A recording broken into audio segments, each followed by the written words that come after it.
I'm delighted you joined us. And for those that didn't hear earlier on, we've got people attending from all over the world today. You'll see in chat, lots of people have been adding. And we've got a new one that's come in from Cape Town in South Africa. I've got somebody from Brazil, from the Philippines, from Glasgow, from Northern Ireland, now living in Spain, South Africa, Zimbabwe, the UK, Pakistan, and India. We really are multicultural today. People from absolutely everywhere. So absolutely brilliant. And we've got some note takers in today, so that's all good as well. Sweden, yeah, we're doing very good. Well, I'm delighted. If you are comfortable, do pop into chat where you're from. You can just send it to panelist if you want. I won't read your name out, but I can say where you're from, but it's great. This webinar is going to be great for you today, whether you're actually looking to move internationally now or considering something for the future, or simply curious about what opportunities exist. Today's session is designed to give you a realistic overview of what life and work could be in Australia and New Zealand. We're going to cover the job market, the types of opportunities available, career progression, lifestyle, visa considerations, and what to expect if you decide to make a move. Most importantly, I hope you're going to learn from today's session feeling better informed and excited about the possibilities available to you. And I've got some more people coming in into the chat telling me where they're from. Another person from Ireland, Ghana, Zimbabwe, and South Africa. Awesome. Okay, well, I am going to start off by introducing myself. So thank you everyone that has introduced themselves in the chat, saying where they're from. For those who haven't met me before, my name's Abigail Stevens, and I'm the founder and managing director of Think Global Recruitment. I've spent over 30 years recruiting accountants and finance professionals internationally. And during that time, I've been fortunate enough to visit more than 50 countries and work with accountants relocating across the globe. I help qualified accountants build international careers, and it's something I'm genuinely passionate about. I really believe in. I've lived and worked overseas myself, and I know what it's like and the experience it gives you. I've seen firsthand how an international move can transform someone's career, confidence, lifestyle, and future opportunities. It's absolutely awesome. Many of the people we've helped moved originally abroad, attended one of our webinars, just like you're doing this today. So hopefully some of you are starting your international journey today. So here's what we're going to cover today. We're going to start with the basics of international recruitment, including what employers typically look for when hiring internationally and how visa process generally works. We're then going to discuss the current market and hiring landscape before focusing specifically on Australia and New Zealand. We'll look at the cities currently attracting international talent and types of roles available, what employers are looking for, and why so many accountants across the globe choose these locations. We're going to discuss lifestyle, career progression, and some real examples of professionals that we've helped move successfully. We're going to finish with the Q&A session where you can ask any questions you may have. You can add these during the session today. So at any point, you can see the Q&A icon. Please feel free to add questions there and I will answer them to my best of knowledge at the end. Okay, so without further ado, let's go into that presentation. So at Think Global Recruitment, our mission is improving lives. We believe that the right role in the right location at the right time can completely change someone's future. People move internationally for many reasons. Some are looking for more challenging work. Some are want a better lifestyle, better balance, better work-life balance. Others want adventure, travel, sunshine, or the chance to experience a different culture. Many people tell us that they originally planned to make a move abroad for 2 years and they're still there 10 or even 20 years later because they built a life that they loved. Others return home enriched with more knowledge and experience to take back with them and a step up the ladder in their career because of their overseas experience. An international move is one of the biggest decisions you'll make, but it also can be one of the most rewarding ones. Just to give you some confidence in our experience, over the years, we've helped more than 2,000 professionals relocate internationally. Those accountants have come from over 40 different nationalities and moved to more than 60 different countries around the world. We've worked with accountants joining big four firms, medium tier firms, listed companies, multinational organizations, and specialist advisory businesses. The opportunities available internationally are often far broader than many people realize. One of the reasons we enjoy these webinars is that they allow us to share our knowledge and help people understand what is genuinely possible. Before we focus on Australia and New Zealand specifically today, let's cover some fundamentals. One question we often receive is around salaries. In fact, it's probably the golden question. While salaries vary in countries, cities, and employers recruiting internationally generally need to offer competitive packages. Otherwise, people simply won't stay. So you can expect a good salary if you're working for an employer that is used to hiring internationally. When evaluating a move, I always encourage people to think beyond salary, though. Consider career progression, quality of life, future earning potential, travel opportunities, and personal goals. Employers are typically looking for qualified accountants with strong technical skills, a stable career history, good communication skills, and a genuine motivation to move. They want people who are excited about building a future in the location, not just simply trying it out temporarily. The good news is that accountants remain one of the most internationally transferable professions in the world.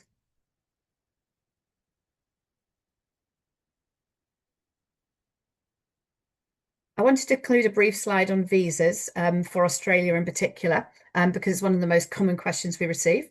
The key thing to understand is that many employers in Australia and New Zealand are experiencing hiring talent. If the employer wishes to hire you, they will usually guide and support you through the visa process. There are various routes available depending on your nationality, experience level, circumstances, including employer-sponsored visas, working holidays. You can also make your own application for a visa. However, it should be noted it can take as much as 12 months to come through.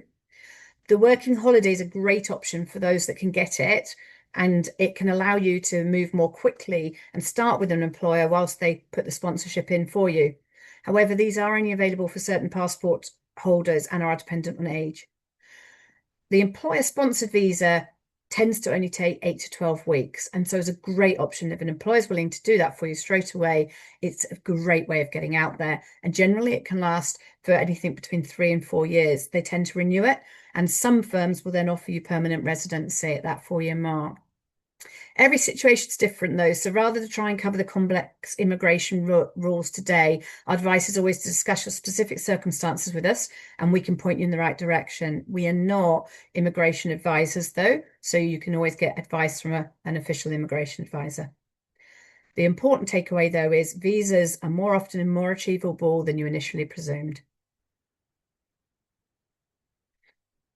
Also, before we dive in, I'm just going to give you a bit of a market update. Let's talk about the current market.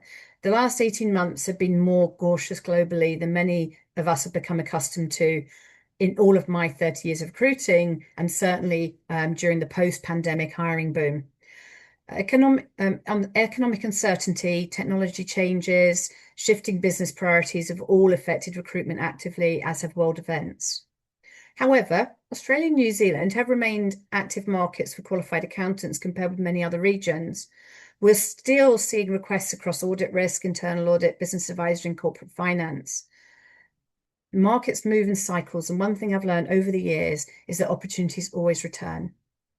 The candidates who position themselves early are usually the ones who are best to benefit when the hiring activity accelerates again.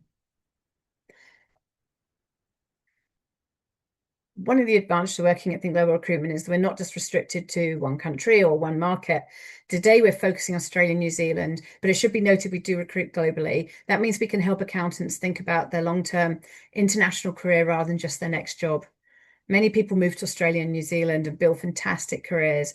Others use the experience as a stepping stone to broader international opportunities later in life. The most important thing to understand is the options available and making an informed decision. So let's start with Australia today. This remains one of the most popular destinations for internationally mobile accountants. A combination of strong career opportunities, excellent quality of life, outdoor lifestyle, English-speaking businesses, environment makes it actually particularly attractive.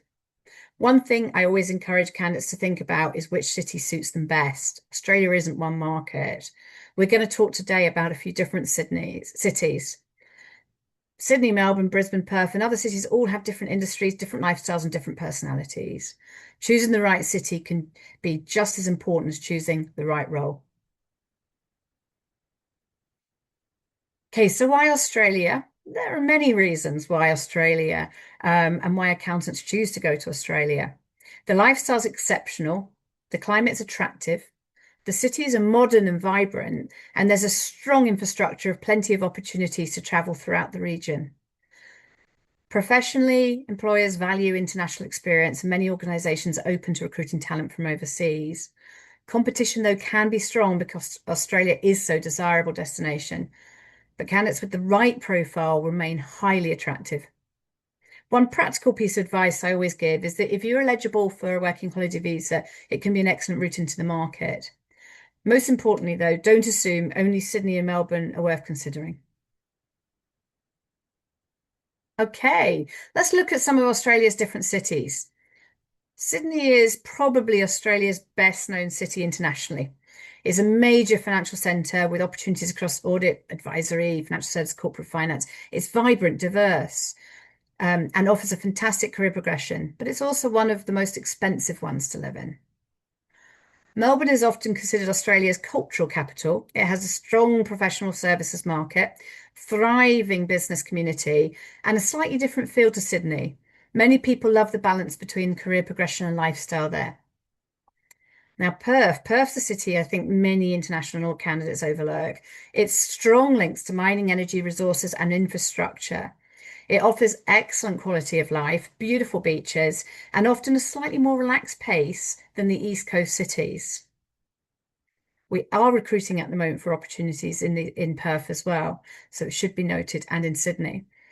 The key message, though, is that there isn't just one Australia. Different cities suit different personalities, career aspirations, and lifestyles. Let's move on to three more. These are three of the locations I actually encourage you to explore. It keeps your paths open, and sometimes there's more opportunities in these. Brisbane's currently one of Australia's fastest growing cities. Significant investment into the infrastructure development is continuing ahead of the 2030 Olympics, 32 Olympics, I should say, sorry, creating long-term economic opportunities. Adelaide's a city that surprises many people. It offers excellent quality of life, more affordable housing than some of the other larger cities, and its growing professional market. Every time I visit, I'm reminded why so many people choose to settle there permanently. And then there's Darwin. Darwin offers something completely different. It's smaller, more intimate, and geographically closer to Asia. Great for holidays and hopping over. I've just been back from Bali, and it's so easy to get there from there. For people looking for a unique experience and a strong sense of community, it can be an absolute excellent option. One thing I've learned over the years that some of the happiest candidates we've placed have moved into cities they haven't originally considered. From a cost of living point of view, this can vary. Sydney rent can be from $600 per week, which is 130% higher than, say, Cairns and 70% higher than Darwin. Here's a quick snapshot to help you out and so you can see the salaries and the rents that you might expect to pay. I've used audit senior and audit manager salaries as a benchmark because I don't have room to put every single job title of the people attending here today. However, this should give you a good idea. And note, salaries do vary between firms, and rent, of course, is going to depend where you want to live in the city. There's so many different suburbs to these cities. It depends where you want to be. Also, when you look at these rents, this is based on a one-bedroom apartment. A two-bedroom apartment isn't much more, and if you go into a share situation, that considerably reduces your rent. This is Australian dollars we're looking at, not US.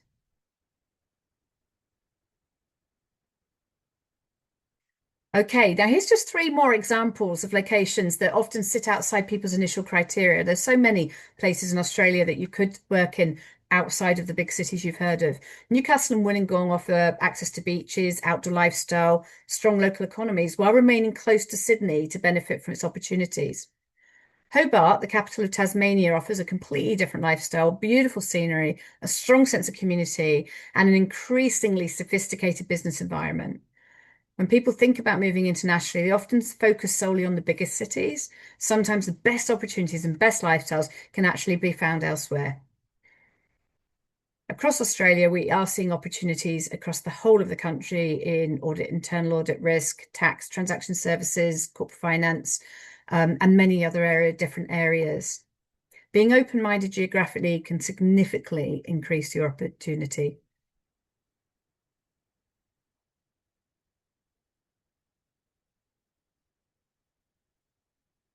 I'm sharing this one example of somebody that we have assisted. Heather moved from the UK to Hobart as an audit senior, and in fact made her way up to a partner.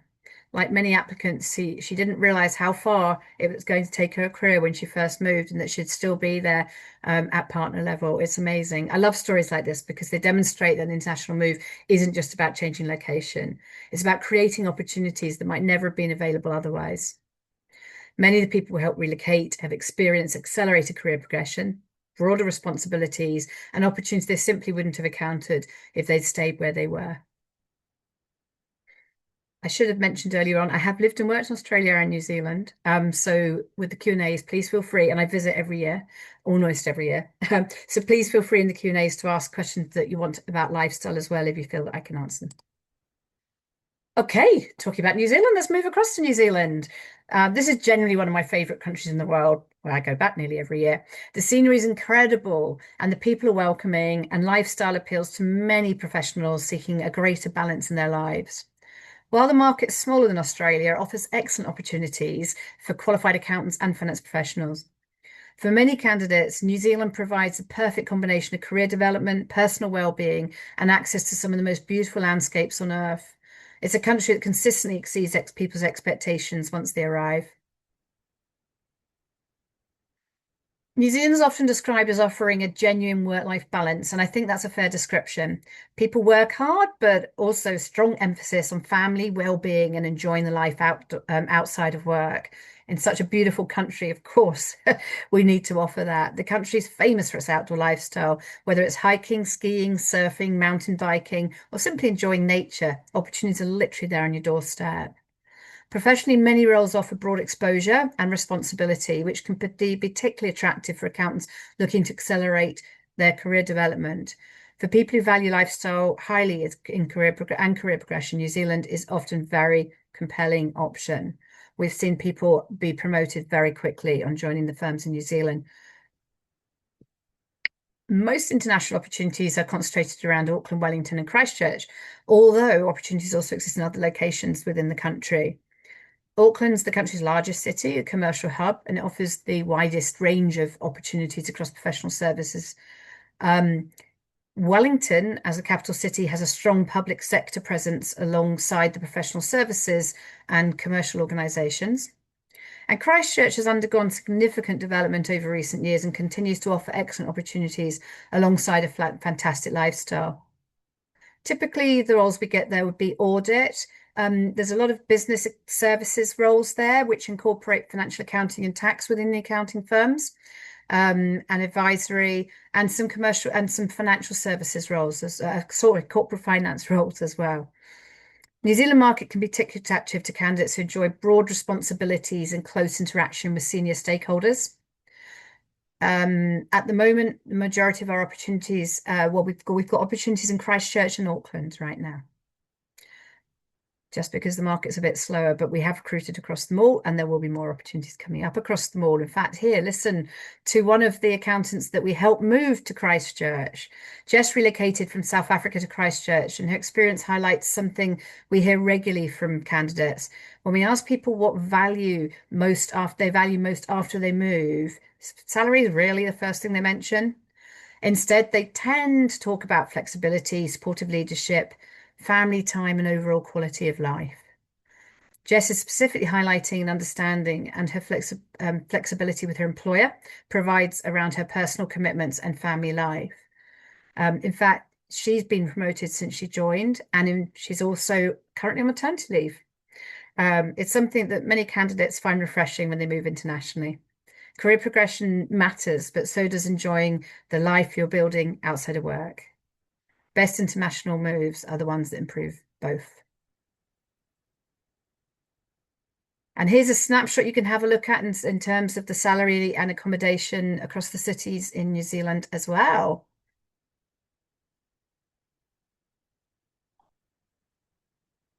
Okay, so just before we start the Q&As, I'm going to highlight our next webinar. You will get a link sent to you tomorrow for this, or you might get one even sooner if you're already subscribed to us on Eventbrite. Please do that, and then you get alerts every time we're running our webinars. The next one's so exciting. I love this. We do this yearly, and we invited some of the people we've assisted to move across the globe to come and speak to you about what it's like living and working, but not just that, but what what how it happened for them, absolutely real stories. So they're going to be talking about, they'll share their story with you, they'll talk about the things that work well, they'll talk about some of their challenges, and then they will give you a chance for Q&A as well, so you can ask them anything you want to know about what it was like taking that big step. Talking of Q&As, here we are. Let's move into the Q&A section, which is usually very popular. Let me just get the questions up so that I can answer them for you. Um, Here we go. Okay, so feel free to put these in here. Um, so, okay. Um, Somebody's asking about, given that tax knowledge is often country specific, how do employers in Australia and New Zealand view internationally experienced tax professionals? And how realistic is an employer sponsorship for someone who's ACCA qualified working on international corporate tax? Okay, all right. I'm pleased you said corporate tax. Corporate tax is usually more transferable than personal tax, although sometimes if you've done international employees, and then you can that can also be needed. It is easier if you have tax knowledge of the country you're wanting to move to. There are people out there I know that are remotely working on Australian tax and New Zealand tax. However, if you've come from a similar environment, so maybe you're working from a Commonwealth country, you've worked in any of the other Commonwealth countries, the UK as well, Canada, they have a similar tax system. So we have managed in the past to get people into Australia and New Zealand with a tax background. At the moment, also in New Zealand, we have the business advisory services roles, and there may be a possibility that we can get you into those types of roles. It's going to depend on your background, your experience, and that type of tax that you've had. But a good question. ACCA is also fine to be sponsored as well. Um, And somebody's asking me with a Pakistan CA, which country is better to get a job? Um, I might want to add that it is a little bit harder at the moment in the current market to get jobs in Australia and New Zealand than it has been before. And as a effect from that, I guess. What's happening is that they are being more selective with who they have, and their ideal is to get someone from a very similar economy and environment. What I would suggest that if you've got the Pakistani CA, that you actually apply for your own sponsorship first. Because it's probably going to be harder to find a employer to sponsor you before you go. But if you've got your own sponsorship and then go out there, if you've got your own visa, then you will get a role out there. I hope that helps. Um, when you move from the UK to Australia on a working holiday visa, do you need to move employer every 6 months? Yes, absolutely. You have to move on the working holiday visa. You can't work consist after 6 months for that employer. However, if the employer really likes you, they can within after 3 months, or in fact after 2 months, they're probably best getting your application in for a longer term visa so that you can stay with that employer. And then they'll get you a 2 to 3 year visa, which then can be extended to 4 years, and then you go for permanent residency and then citizenship. So it's a great inroad in, and it can help you get there more quickly if you have that working holiday visa. Okay, I've got somebody that's a CPA from Australia. So with over 10 years experience in audit, currently working in audit at manager level with a big four firm. Great, sounds lovely. Um, I believe that that can help you get in. If you haven't already met with one of our consultants, please do drop me an email. And I'll just put in the Q&A section here the mail email address, and we'll make sure we meet you. And do highlight that on your application that you've got the Australian CPA as well. Um, Okay, excellent. Okay. Um, the somebody else is a South African CA with 3 years post-qual experience. Um, and they've managed to pick up okay, so you've been registered now, and this is something that you can do as well. The Australian and New Zealand Institute of Chartered Accountants recognize very quickly some of the CAs that are out there. So South Africa, um, England and Wales, Ireland, Scotland, Canada. Those ones are all reciprocal with the Australian and New Zealand ones. You can apply if you've got a different CA and find out and talk to them about what they would do, but the other one's a very easy inroad to get you in. So yes, it will increase your odds of getting your job in Australia by having that and getting recognised in that.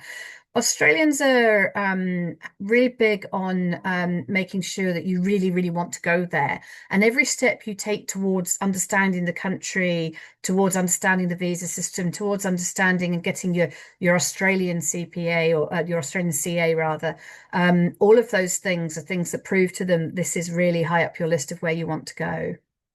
Or New Zealand as well. It will help for that because now they're a joint body. Are big four or medium tier firms in Australia and New Zealand open to hiring senior professionals trained and experienced in Africa? And if so, what are the main challenges that you should anticipate? Okay, Big Four in Australia right now is not hiring, except for maybe a couple of internals, but even internal transfers I'm hearing have been closed down. And they've had a few layoffs in Australia and New Zealand. They have in America and they have in the UK, it should be noted. But what happens is when businesses are tight on the squeeze, they tend to move down a level of firm because it's cheaper fees at the medium tier, and then the medium tier clients move down to the smaller tier firms. So the ones that lose out biggest are always the big four because they haven't got anyone to move down into their business as such. So it's it in audit, there's not a lot going on the big four in Australia and New Zealand right now. However, the medium tier are looking. It is slightly harder from Africa right now, as I mentioned earlier on. They're favouring the Commonwealth background training or the big four. Sorry, not the big four. Sorry, the more established economies because it relates directly to them. And when they have lots of applicants, they can be fussier, and that's what they're doing.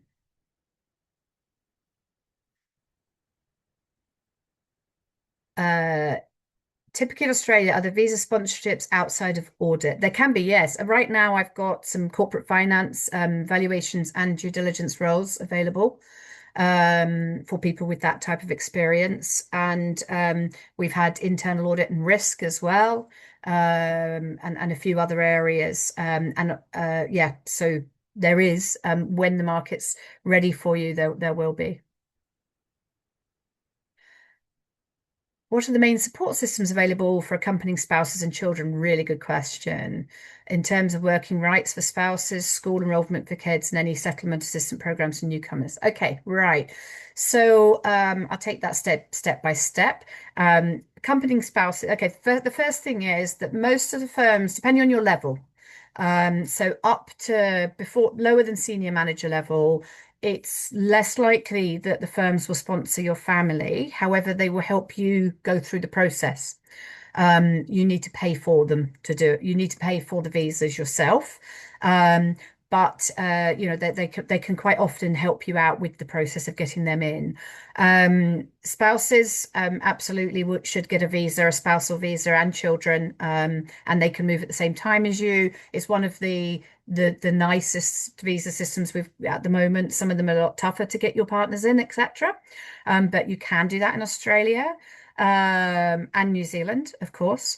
The children, my belief for Australia is that whilst you're on the not a permanent resident, leading up to the permanent residency, then you need to pay for some towards just children's schooling. So you're going to need savings for that. Yeah, and so you'll need to think about that. You also have to pay for health care for all of the family.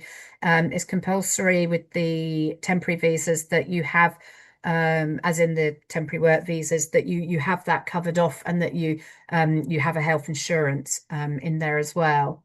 Once you're onto the, I think it's when you go to the permanent residency rather than citizenship, but it might be citizenship, then some of these things start coming to you for free, and there's allowances and all sorts of other things to help. From a personal point of view for settling in, both Think Global Recruitment will help you. We will give you advice on good places to live and work, and different backgrounds, and from what we've heard, our knowledge, and of course my visiting there very often. And the employers are usually really good at doing that as well. They want you to settle in and feel comfortable early in your job. Um,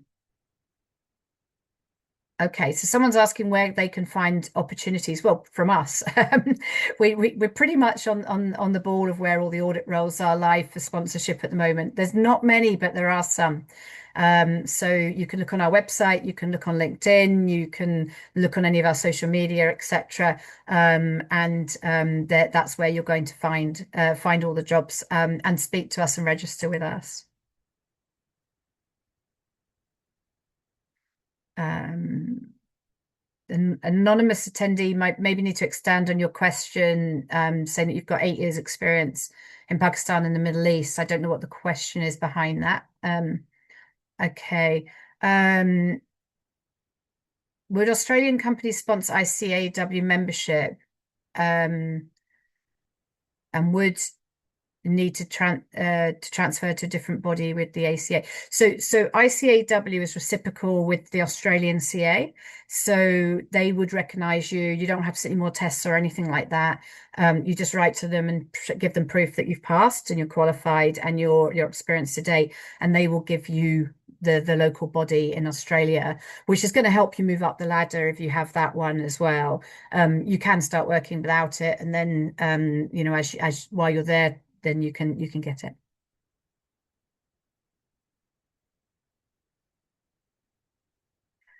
Somebody's asking if I can have a one-to-one meeting with them. It all depends on your background experience, because we do get literally hundreds and hundreds of requests every day. I would need to look and see whether you're relevant for roles right now. And please don't anyone feel upset if I say you're not. It's just the market is bad, and we will say to you that we'll keep your details on file if we believe that we can help you in the future, and then contact you as soon as the roles start opening up. But if you've got very relevant experience, I would absolutely have a one-to-one meeting with you. That's no problem at all. So if you send your details to mail@thinkgr.com, then we would be more than happy. In fact, I'll just go back a slide so that you can all get that address from the previous slide. Um, there we go, mail@thinkgr.com. Send the CV to that, and we can work out whether we can meet with you now, or whether it might be happening in the future. So yeah, I wish I could meet every single person. I just don't have enough hours today. Okay. Somebody's asking when is it expected to start and speed up. We are not sure. This has been 18 months now. The market has been much, much slower than it ever was. And so we do not know when the world is going to open up and start recruiting again for accountants. It'll help a lot if the wars settle down. It'll help a lot if there's any other political changes going on. But well, depending what they are. But yeah, the world is waiting to see how things work out. As far as if you're specifically asking in Australia, they're just about to go into a busy season. So their July, August, September is busy. So if you can get on board and start in July, great, but that's probably unlikely unless you've got a visa already, or you've got the working holiday visa. If not, they may speak to you in the next month before July starts for a start date of August, or after August, September, October, after the busy season finishes. So July, August, September, yeah, October, September, October, November. And they may also just stop recruiting during the busy time and then come back, depending on the discipline you're in, of course. That's audit busy season. So it's really how long's a piece of string. They also have a bit of they have Australia and New Zealand both go very quiet in January because it's their summer holidays and they tie it in with the Christmas and New Year breaks. So they tend to, people go on holiday then and they don't tend to bring many people into the businesses right then. So that can also affect recruitment timing and start dates. But each individual case is different. We can tell you that when we meet you as well, what we can do about that. Um, Okay, somebody's Indian CA, 4 years, Big Four external audit experience, Canada and US markets. Well done. Great to get the international experience from there. And at the moment, I would probably still suggest that you might need to get your own visa in the current market. Um, but it does depend on what you've been doing. So feel free to, put your CV through to us and you'll either get an email saying let's meet or we haven't got something for you right now will be the indication that you're not quite right for the current market. So it might be best to go down and get your own visa.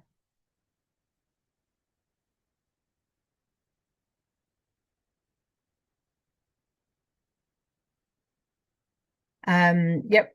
Somebody's saying that they've applied for a job with us and they've had a letter saying we haven't got anything suitable for them at the moment.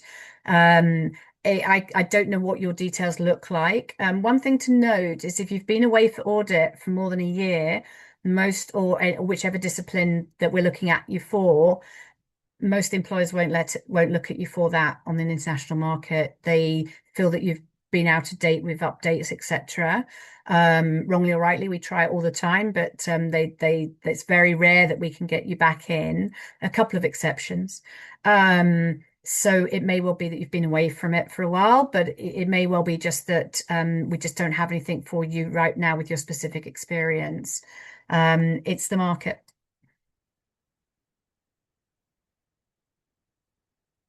And I think that probably answers the next question, which was very similar. Somebody said over 6 years experience with the South African exam. Um, I think I've already answered about India, so I'm just going to tick that one off. Um, and Nigeria, same thing as what I've mentioned earlier on about Africa, it being quite difficult at the moment because the countries are particularly looking for experience from those similar economies.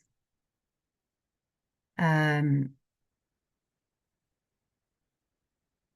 Yeah, so somebody's asking if Think Global Recruitment provides a service of connecting employees with employers. Yes, that's what we do. It's exactly what we do. So we will meet with you, find out what you're looking for, find out about your experience, find out to see if it's the type of jobs that we tend to get given from the agent from the employers, and then we introduce you to that employer. We tailor every single application that we make because we know what they're looking for, which is quite good in this day and age, particularly because of AI has come into the applicant tracking systems, and it means that sometimes you can be automatically rejected by AI. And when you are, you can be rejected from the same company for 12 months because it automatically does that. Whereas if we actually work on your behalf, we will go around that. We know we talk to humans, we don't talk to AI. And then we will also help prepare you for the interview.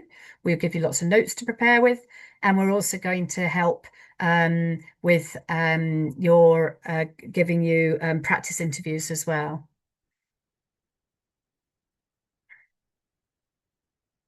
Um, I've done that one already. Um, So I'm getting a lot of very direct personal questions now, and we're getting towards the end of the time. So if I don't get a chance to answer your question in particular, then please can you send your CV through. And if you've got a specific question that I missed, you can put that through and mail at thingjr.com as well, and I'll try and answer as many as we can. Just realize we are getting hundreds of applicants a day. But don't worry, we're experts at going through them, and we have a team to do that. Um, and we don't use AI to look at your applications. We actually personally look at every single application so we don't miss anything.